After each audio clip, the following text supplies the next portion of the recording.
अपने यहाँ कर्मों के सिद्धांत का उल्लेख मिलता है, किंतु यह प्राय सब लोगों की भी धारणा में भी है कि कर्म कोई वस्तु है। ये भारतीय दार्शनिक धारा है।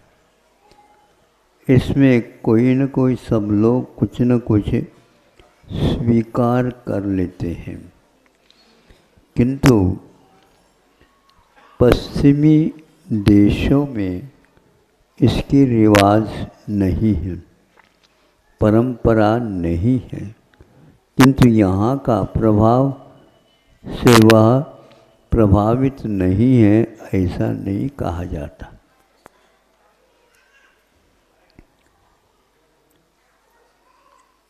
विश्व कोश माना जाता है, एनसाइक्लोपीडिया बोलते हैं आप लोग। उसमें विदेशी वह कोश हो करके भी उसमें यह अंश भाव आया है। या तो वो इसको ज्यों का त्यों अपने कोश का विषय बना लिया, व्याख्या में वे कहीं भी प्रवेश नहीं कर पाए। ऐसा क्यों होता है? तो लौकिक परंपरा में जो चलता है उसको हम उपेक्षित भी नहीं कर पाते, लेकिन अर्थ की ओर जाने से उसके उपेक्षा के स्थान पर अपेक्षा अपने आप जुड़ती चली जाती है। उसमें उन्होंने उल्लेख ज्यों का त्यों भारतीय परंपरा है, उसको ज्यों का त्यों लिखित के रूप में रख दिया।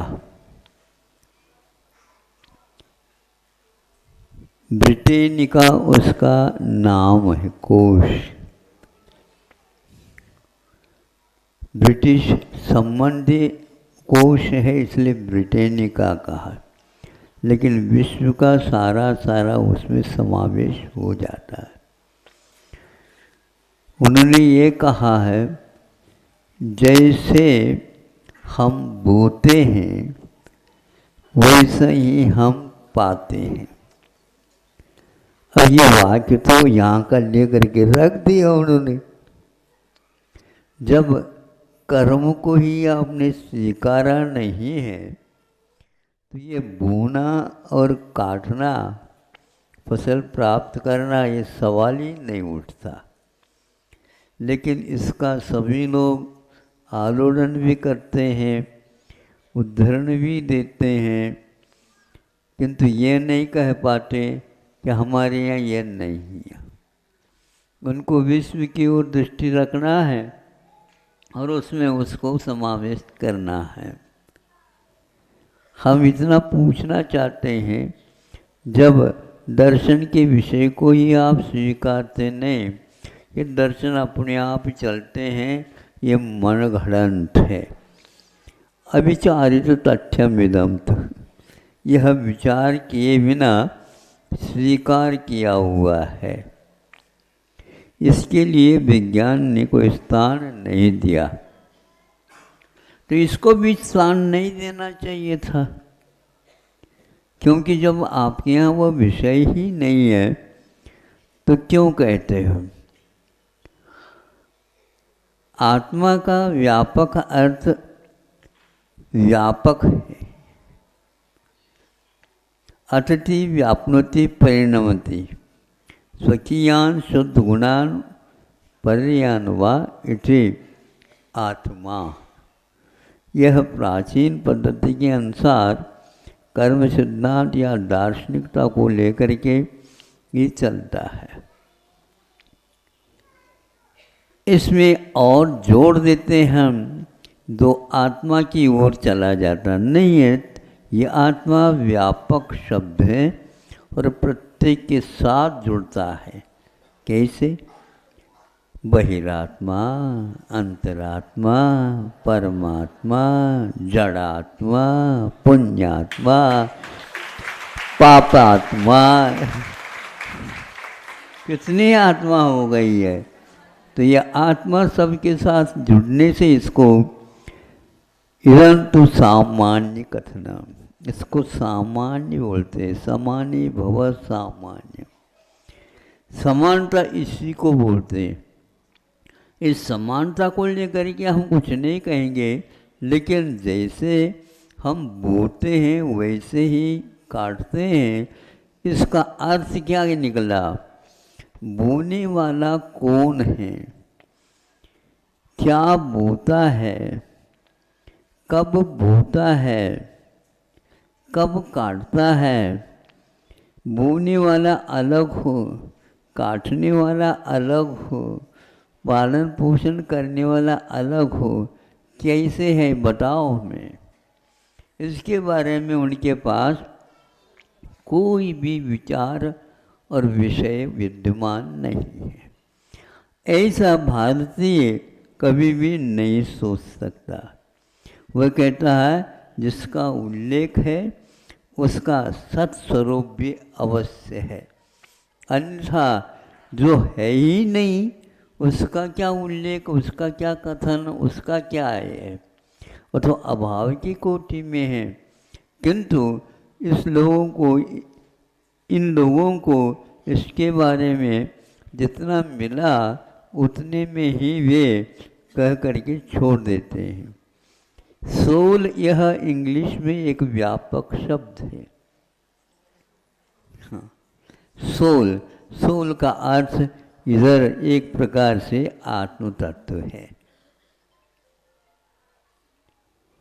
लेकिन वह एक प्रकार से स्वामी के अर्थ में लेते हैं तो उसके साथ साथ सोल इटसेल्फ, हाँ, आत्मा अपने आप में क्या है तो वह चैतन्य को स्वीकार नहीं कर पाते, क्योंकि उसको स्वीकार कर ले वैज्ञानिक लोगों का तथ्य सब अतथ्य के रूप में प्रवृत्त हो जाता है।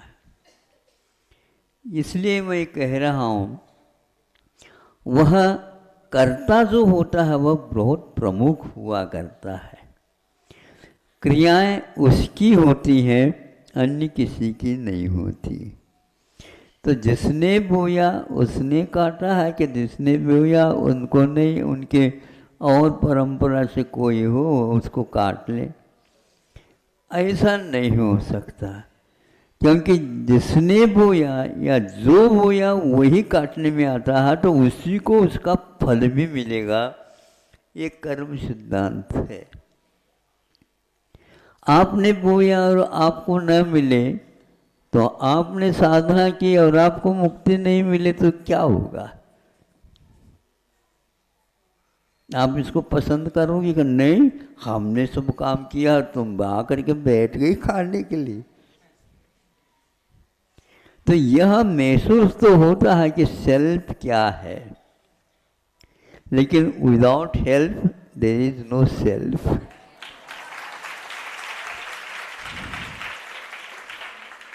उस सेल्फ के पास जाने के लिए हेल्प आवश्यक है, और वह ये कर्म सिद्धांत हमारे लिए हेल्प कर रहा है।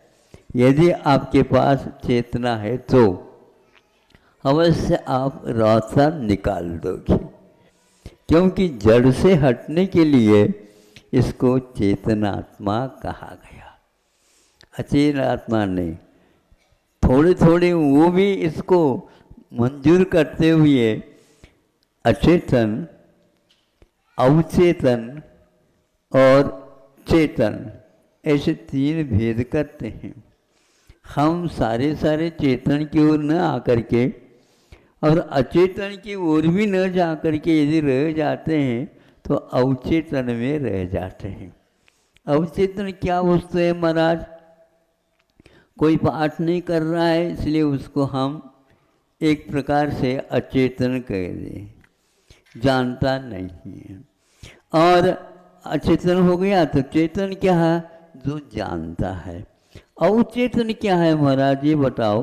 तो उन लोगों को इसमें तो कुछ प्रवेश जैसा लगता तो है, वह यह है अपनी उनकी भाषा में न कह करके मैं अपनी भावना या भावों के अनुसार करना चाहता हूँगा, तो यह भाषा भी हमारी रहेगी। अवचेतन का अर्थ होता है आपने स्वयंभू स्तोत्र का पाठ प्रारंभ कर दिया। स्वयंभू स्तोत्र का पाठन करते हुए अब कहाँ पर शांतिनाथ भगवान के उपरांत कुंतनाथ भगवान आ जाता है, उसमें भक्तामर के श्लोक आ जाते नहीं समझे? वसंत तिल का है तो ये है अवचेतन है। क्या पाठ कर लिया आपने? भक्तामरी का पाठ कर लिया, बीच में कुंतनाथ भगवान भी तो आ गए, ये आपको भी मालूम नहीं। इसको बोलते हैं अवचेतन। हम अवचेतन से बचे, नहीं तो जिंदगी भर अवचेतन में ही निकल जाता है। इसलिए चेतन भी है अवचेतन भी है। थोड़े से हम इसको सूक्ष्म में मैंने सोचा है कि चेतन में अर्थात गुप्त में है। चेतन में क्या अर्थ? गुप्त में है, वह ज्यों का त्यों उसकी वो ध्यान है। और अवचेतन क्या है? अब समिति में आ जाते, समिति में अथवा प्रमाद के साथ आ जाते हैं। तो प्रमाद में जो अवचेतन की दशा होती है, बड़ी विचित्र दशा होती है। मान ली 4-5 घंटे आप सो गए, अब वो सारी बहुत सारे स्वप्न भी आ गए और बहुत कुछ किया आपने, लेकिन वह अवचेत दशा में हुए हैं। आंखें खोलने के उपरांत वो कुछ भी नहीं रहता है। तो आपकी जिंदगी में अवचेतन न हो, और अचेतन तो है ही नियम, चेतन यदि करते हैं तो उसके स्वभाव की ओर अवश्य आप देखेंगे। यह समय सार में जब तात्पर्य वृत्ति में हम आ जाते हैं, तात्पर्य क्या अर्थ? तस्य भाव तात्पर्य, तात्पर्य का अर्थ ये है। तो समय सारकार ने जो लिखा उसका तात्पर्य क्या है? जयसेन महाराज की ओर देखते हैं तो वो कहते हैं कि आत्मा तो सबके साथ लगी हुई, जब सामान्यम गहनम दर्शनम, तो सामान्य का ग्रहण करता है या असामान्य मात्र अवलोकन करता है, उसमें कोई चेतना का पुट लगता ही नहीं है वो, लेकिन उसकी अभिव्यक्ति हम नहीं कर पाते, अथवा वह अव्यक्त रूप में रह जाता है। अव्यक्त रूप का अर्थ क्या होता है? कुछ भी नहीं, ऐसा तो नहीं कह सकते, लेकिन वह व्यक्त नहीं होने के कारण धुंधला धुंधला सा आपको लगता रहता है। पानी को तो आप धुंधला नहीं कह सकते, लेकिन कोहरा पड़ जाता है तो यह धुंधला चल रहा है, धुंध चल रही है, इसलिए हमें कुछ नहीं देखने को उपलब्ध हो रहा है। इसको हम यूँ कह दें, पहले जो कोई भी किताब होते थे, छपते थे, फिर छपने के उपरांत भी एक चित्र लगता था लेखक का अथवा उस मालिक का, या और कोई भी कह दो। उस चित्र को गंदा न हो इसलिए उसके लिए वो एक बहुत पतला कागज़ जो छाप दिया, वो ऐसा जाति का नहीं हो कपड़ा कागज़, किंतु हाँ अब उससे भीतर भी कुछ दिख रहा है। कभी अब ऐसा लगता है कि यह आए गया चित्र, लेकिन यह ऐसा क्यों चित्र है? जब उस पन्ने को भी उठाते हैं तब लगता है कि यह वस्तुतः है। हमारी दशा ऐसी है, उस अवचेतन दशा में कुछ मिल जाता है, उसी को हम बहुत अच्छा कह देते हैं।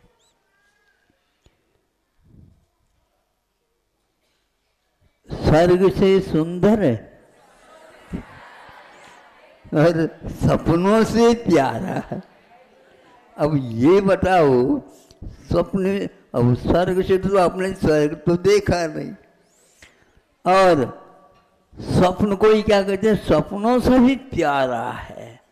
तो सपनों का प्यारा तो रहता है, इसमें कोई संदेह नहीं, किंतु अवचेतन में उसको हम स्वप्न न कह करके सपनों से भी प्यारा मान लिया। चेतन से कोई प्यारा नहीं हो सकता, इसलिए चेतन की ओर देखो। तो तात्पर्य वृत्तिकार ने क्या कहा, उन्होंने ये कहा कि आत्मा तो बहुत है, बहुत, सब में आत्मा जुड़ सकती है, जोड़ते हैं। इसलिए सोल जो है एक, ये सारे लोक में फैला हुआ तत्व है, सबके साथ जुड़ा हुआ है, सबके साथ जुड़ता हो, क्योंकि परिणमन करना प्रत्येक द्रव्य का स्वभाव है। यत् परिणमते तद द्रव्यम, परिणमन करता तो वह भी परिणमन हो रहा है। लेकिन चेतन के लिए फिर बाद में कहते हैं अटति व्याप्नोति परिणमति संचेतयति वाह। फिर बाद में उन्होंने कहा अनुभव संवेदन भी करता है। ये संवेदन शब्द यदि नहीं देते तो उसको हम समयसार कह ही नहीं सकते। तो यहाँ तक जाने के लिए हमें अचेतन को भी छोड़ना पड़ेगा, शब्द प्रत्यय को भी छोड़ना पड़ेगा, क्योंकि आत्मा कहने मात्र से शब्द प्रत्यय का बोध होता है, लेकिन अचेतन में भी उसका प्रवेश हो रहा होता है। चेतनात्मा तो यह क्या है, ये पर के बिना भी हमारे पास है, इसका अस्तित्व ज्ञात होता है। वह करता है तो वह भोगता भी है, वह उसका स्वामी भी है, वह उसको पैदा करने वाला, यानी वह पहला जो होता है वह कर्म कहलाता है। येन कृतम यत् क्रियते वाइट कर्म है, जिसके द्वारा किया जाए और जो करने में आता है इसका नाम कर्म है। तो कर्मात्मा भी है और चेतनात्मा भी है, सबके साथ जुड़ जाते हैं, क्योंकि आत्मा व्यापक होने के कारण सबको जानने के लिए अतिथि को प्रयोग करने में आता है। ये शब्द प्रत्यय और अर्थ प्रत्यय, ये दोनों प्रत्यय अब चेतन में हम देखते हैं और चेतनता में संवेद्य आ जाता है। आप लोग संवेदन की ओर दृष्टि रखें, इसीलिए ये कहा यदि समझ में नहीं आए तो उदाहरण तो याद कर ही दो, समझ में आ जाएगा। इसीलिए वह क्या बोता है, कब बोता है, किसने बोया, आदि आदि के बारे में सोचेंगे, अवश्य ही एक चेतन आत्मा की खोज हो सकती है, होना चाहिए। इसलिए कहा अहिंसा परमो धर्म की